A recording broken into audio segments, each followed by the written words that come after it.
Dober dan, od srede do srede, kolega Markeš.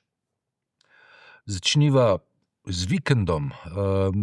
Nekdanji predsednik republike Borut Pahor se je čez vikend oglašal z ocenami, kaj se dogaja v mednarodnem okolju.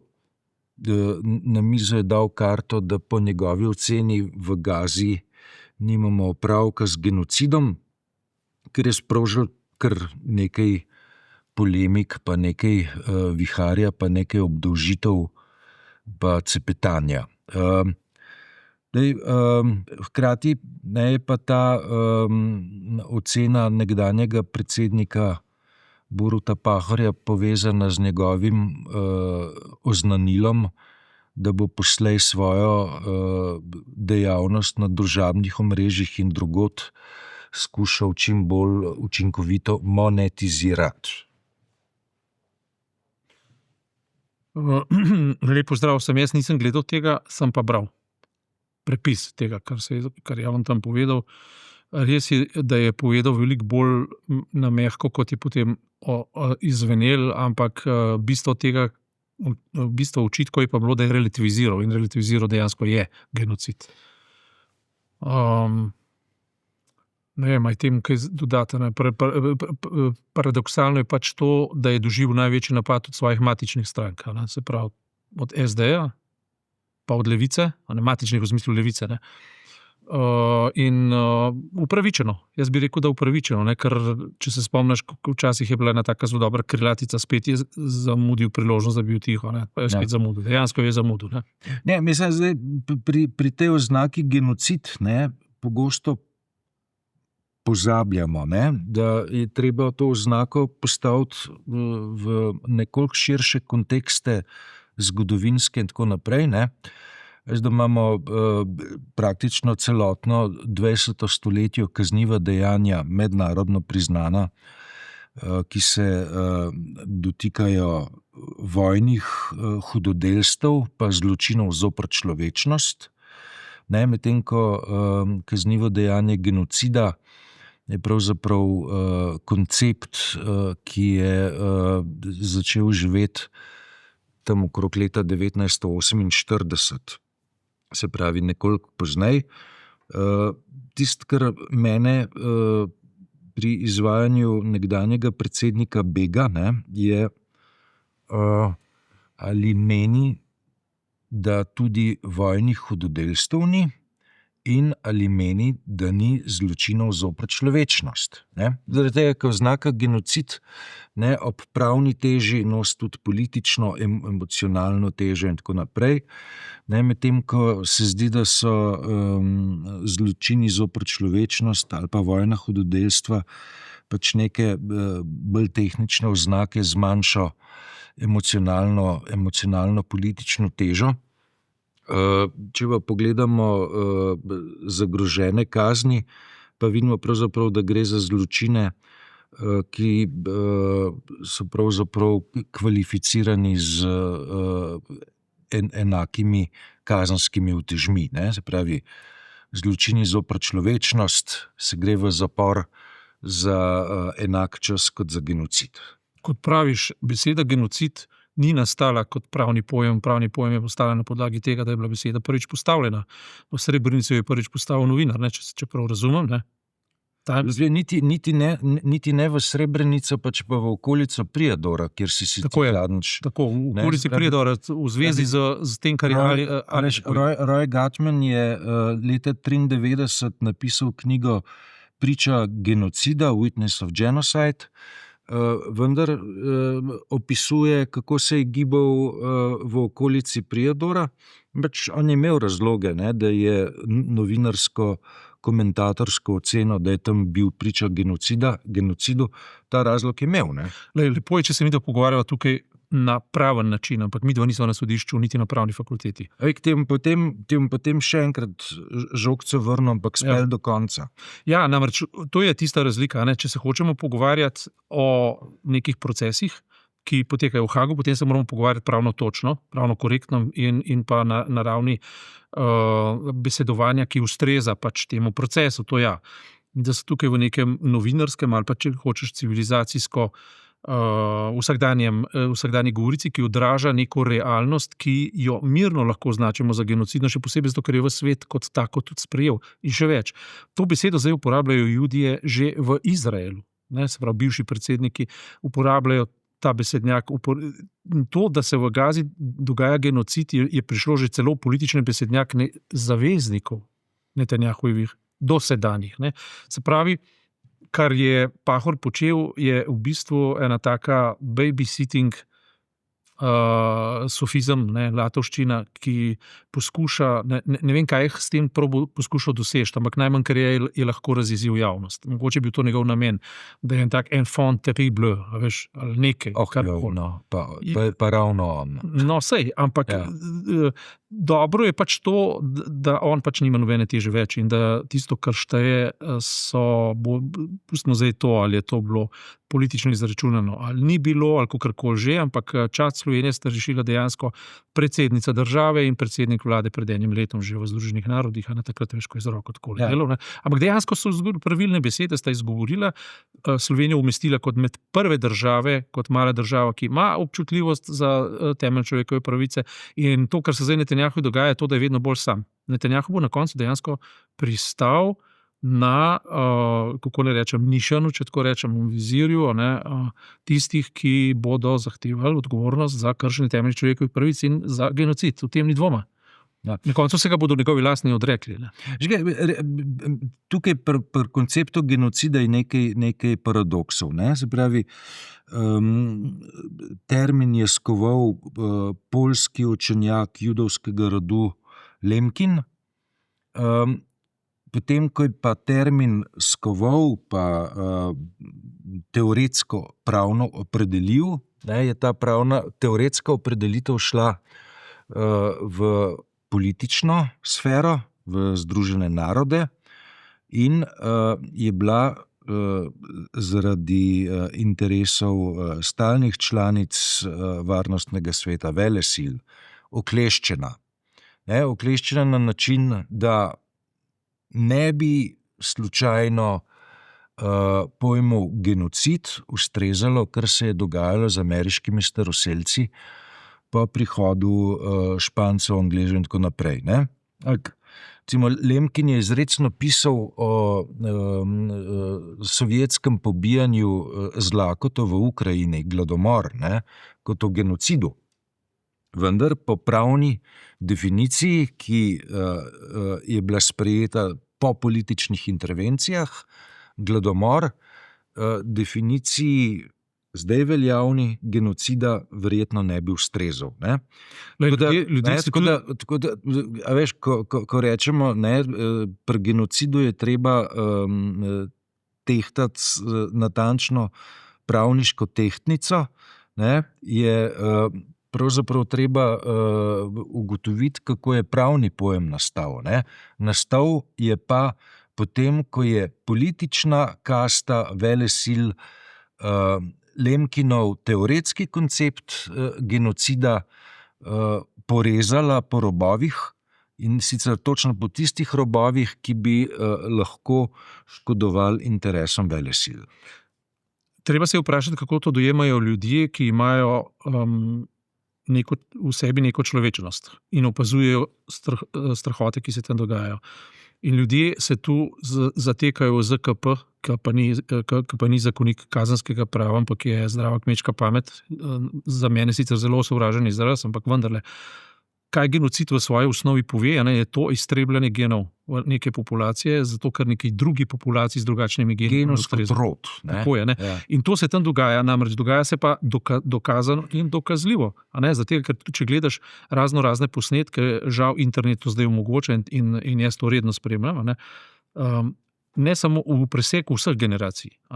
Dobivaš tam kvalifikacije, da palestinski ljudje pač niso ljudje, da so to podgane, da so to ne ljudje, živali celo rečejo, in da je otroke treba v osnovi iztrebati zato, da se ne bodo množile te podgane.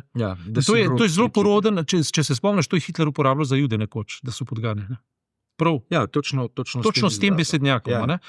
To se pravi, in kaj pa je to drugega kot genocid? Konec koncev, ne, veš, Der Sturmer kot nacistična propaganda je Jude upodabljala točno kot podgane, ne, vizualizacije so bile. Ne. In to je nemogoče zaobiti, in če se izražaš politično nekorektno ob tem, je to čist v redu. Bistveno je to, da se dvigne glas, da se ga sliši, in jaz mislim, da smo zdaj že, da se je igra že prelomila. Jaz mislim, da ves svet govori zdaj zelo pogumen jezik, ki ga je do zdaj AIPAC in pa ta negativno sionistični lobby lahko utišal. Zdaj ga ne more več utišati. Ne se pa zdaj, da se je v Guardianu še pol drugo leto nazaj Moore zgubil službo kot karikaturist, zato ker je eno popolnoma nedolžno karikaturo objavil. Danes se to več ne bi moglo zgoditi, danes je Netanjahu dejansko na radarju, in ne samo to,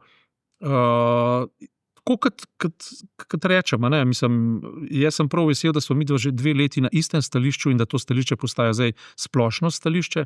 Namreč, to, kar se dogaja v Gazi, ne more biti neslišano in je vzorčno dogajanje za razcvet ali propad sveta. Definitivno je pa to poligon, na katerem bo imperij Amerike propadel. To je onkraj dvoma. Tega ni mogoče več zaobideti in se bo svet popolnoma na novo preuredil, vse ostalo dekoracije okrog tega, ekonomski parametri, te carine, ki jih zdaj Trump spet na novo poskuša z njimi, grozi ropota, vedno bolj je smešen, vedno bolj se smeši, v ozadju se vedno bolj krepijo nove alianse, in samo dejstvo, da Netanjahu zdaj dobesedno cepeta, maha z repom ob tla in poskuša Ameriko na vsak način prepričati, da če že oni nočejo, da bo pa on napadel Irana, to je zdaj del njegove igre, zavedajoč se, da če ne bo sveta držal v obsednem stanju, bo na koncu on prišel pred roko pravice. In če to stori, da bo pač napadel Iran, se bo za Ameriko in za Izrael začele dogajati zelo usodne stvari. Preden nadaljujem s komentarjem, informacija, se pravi za četrtek 5. junija na Prešercu, na Prešernovem trgu je ob 18. uri napovedana manifestacija v podporo palestinskemu ljudstvu. Sem kot informativni vložek. Omenil si možnost eskalacije Izrael-Iran, vloga ZDA. Razvi, prosim, še malo. Namreč to po vsej verjetnosti potem pomeni, da se na tej točki v zgodbo dosti bolj intenzivno vplete Kitajska, ki je recimo tiha zaveznica Irana in Ruska federacija kot bolj ali manj glasna zaveznica Irana. Ja, 2 stvari sta se zgodili. Recimo, če zasleduješ Jeffreya Sachsa, je povedal, da je za vso destabilizacijo Bližnjega vzhoda že v 80. letih in potem v 90. letih vedno stal Netanjahu. Prav on osebno in Iran posledično z njim. In Netanjahu je takrat zatrjeval, da garantira mir na Bližnjem vzhodu, če se zruši Irak. Ja. In to je bilo v skrajnem interesu Izraela, češ, da v bistvu Irak in seveda potem cela aliansa arabska, ki stoji za njim, ogroža interese Izraela. Zgodilo se je pa to, da je z padcem Iraka se stvar ni izboljšala, se je drastično poslabšala. S padcem Libije se je stvar drastično poslabšala. S padcem Somalije oziroma destabilizacijo Somalije se je stvar drastično poslabšala in ni nobenega razloga verjeti, da z napadom na Iran se situacija ne bi dokončno drastično zapletla. To je ena informacija. Druga informacija je to, da je Amerika spoznala, da to ni več njena igra in to celo tako, kako naj rečem, štiriglati človek, kot je Trump. In sicer postavljeno mu je bilo novinarsko vprašanje, ali se je ta teden, ali se je pogovarjal z Netanjahujem o tem, da naj ne napade Irana. Njegov odgovor je bil objektov iranskih. Ja, to je več ali manj eno in isto. Tako, njihov interes je napadati Iran in onesposobiti jedrske objekte, zato da oni ne bi nazaj, da jih ne bi ogrožali. Pri čemer je bilo izpostavljeno spet in Trump je povedal, da, naslednje vprašanje prosim. Ni ga hotel elaborirati, povedal pa je, da ga je klical, naj ga ne napade. To je priznal. Ja. In potem še naslednja stvar, ko so se pogovarjali o teh razmerjih, Iran ne sme imeti možnost izdelati jedrske bombe. Ne. Jaz osebno sem prepričan, da jo že ima. Ampak to je moje mnenje, ki je laično, ampak si težko predstavljam, da je ne bi imel. Ne. Po drugi strani naj bi tudi Izrael že zdavnaj podpisal, da ne bo delal na jedrskem programu. Pa mirno dela in ima jedrske kapacitete. In to velike. In to nihče ne preizprašuje. Se pravi, odkot Izraelu pravica, da lahko taca po svetu, kakor hoče in se mu nič ne zgodi. Ta pravica izvira v zaledju v Ameriki, kjer je pač ameriška notranja politika in zunanja plen izraelske politike. Ne? In zato že takrat, če se spomniš, so se mi pogovarjali, sem jaz rekel, da ne vidim potrebe, zakaj bi bodi si Joe Biden, bodi si Donald Trump kandidiral za predsednika, naj vendar v Ameriki kandidira Netanjahu in bo igra odprta. Ne? Zdaj smo prišli do konca te logike in te igre, ker Amerika bo zdaj utrpela neslutene posledice zaradi tega nekritičnega podpiranja Izraela, zaradi tega, ker Izrael se je zameril dobesedno celemu svetu. Trump je pri tem pomagal, zaradi tega, ker je med tem zaveznike naredil za nezaveznike. Ne? Kakšne karte ima v rokah Trump? Nikakršnih. On ima prazne karte. Zadnjič je Trump rekel Zelenskemu, za nič karte imaš. Ja. Zdaj Zelenski pokazal, da morda pa niti nima tako slabih kart, ne, da ima v rokah, kako se je že rekel, poker dronov. Zelenski in Ukrajina je naredila precedens neviden, neslišan. Nekateri so temu rekli taktiki bojevanja. Taki so komentarji, jaz jih poslušam, pač, ne, jaz strokovnjak nisem za vojaške zdaj, ampak nekateri resni strokovnjaki pravijo, da je to tisto, kar bi rekli naši bratje, nevideno. Se pravi, to, da so oni pripeljali tovornjake v ozemlje in potem po celotnem ozemlju od severa do juga, vzhoda in zahoda razbili za 1 milijardo avionov, za 1 milijardo dolarjev in več, ali pa 2, v glavnem 40 avionov uničili, piste uničili in tako naprej, to je nekaj neverjetnega. Kar je strašljivo ob zadevi, in to so zdaj te zadnje informacije, sem jih bral na CNN-u, je to, da zdaj Rusi reputajo z jedrskim orožjem. Ne. Mislim, da si ga ne bodo upali pač uporabiti, verjetno ne, ampak boli pa zelo, ne, ker če ti 1/3 njihovih letalskih vojaških kapacitet ne sposobiš za... Mislim, gre za strateške bombnike, strateške kapacitete letala, ki imajo doseg 14,000 kilometrov letijo, ne, kar pomeni, da grejo z vzhodnega konca Ruske federacije na zahod in nazaj. Ne. To je neverjeten podvig, en drončič stane 3.000 evrov. Ne, pa en mobilni telefon zraven. Tako, ne. To, kako so oni to vse tajnosti izpeljali, je misterij, ampak nekateri so rekli, da je to sprememba v vojaški taktiki sodobnega bojevanja. Zaradi se blazna sramota. Midva čakava tekst Branka Sobana, ki bo v sobotni objavljen, kjer bo pojasnil detajle. Branko se z dneva v dan javlja, pa prošče lahko še malo več prostora, pa še malo več prostora. In prav, da ga dobi, da pojasni, on ima dobre tekste, on zelo dobro piše.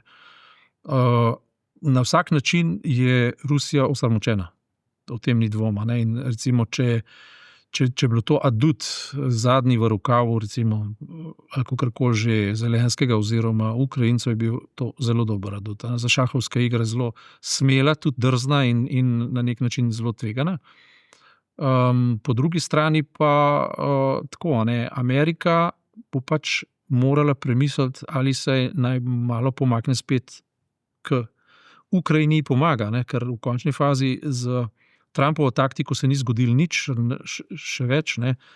Putin se je roga tej taktiki. Ne. Se spomnim, v 5 minutah je bilo, potem v 24 urah, pol v enem tednu, zdaj pa meseci tečejo in Trump nima nič zapovedati. Zdaj, Putin je osramotil Trumpa, ne. Je pa res, da je Zelenski sramotil Putina. Ne. Hkrati je pa pred meseci Trump sramotil Zelenskega, češ da ima za nič karte, ne, tako da imamo en tak lep rok, kako so drugega osramotili. Jaz upam, da razen sramotenja v politiki, pa v ozadju politike, V globokem ozadju politike ostaja še kaj, ne? Mislim, da se še kaj dogaja. V vremenarskem besednjaku, letalsko vremenarskem besednjaku bi se rekla, atmosfera je labilna. Zelo labilna. Dobro. Nikoli ne veš, kdaj se bo nekaj zgodilo. Dobro, vzamite v roke delo.si, vzamite v roke sobotno prilogo, naročite se na delo.si za ceno četrtine kave na dan, se mislim, da je mesečna naročnina. Midva sva za danes končala, naslednji teden si ti še tle. Ja, potem pa na dopust. Naslednji teden nadaljujeva, kamna je bodo pota vodila, bodo pa narekovali dogodki. Sploh ne dvomim, da se bodo dogodki nizali in tako naprej. Tudi videli bomo, kako se bodo razvijali ti impulzi na Poljskem, ker zdaj zmagal neokonzervativni predsednik, ki uživa všečke Donalda Trumpa. Ne? Ja, ko ne dvomiš, da se bo veliko zgodil, se moram žal strinjati s tabo. V redu. Ja. Vsem lep pozdrav. Ja, hvala.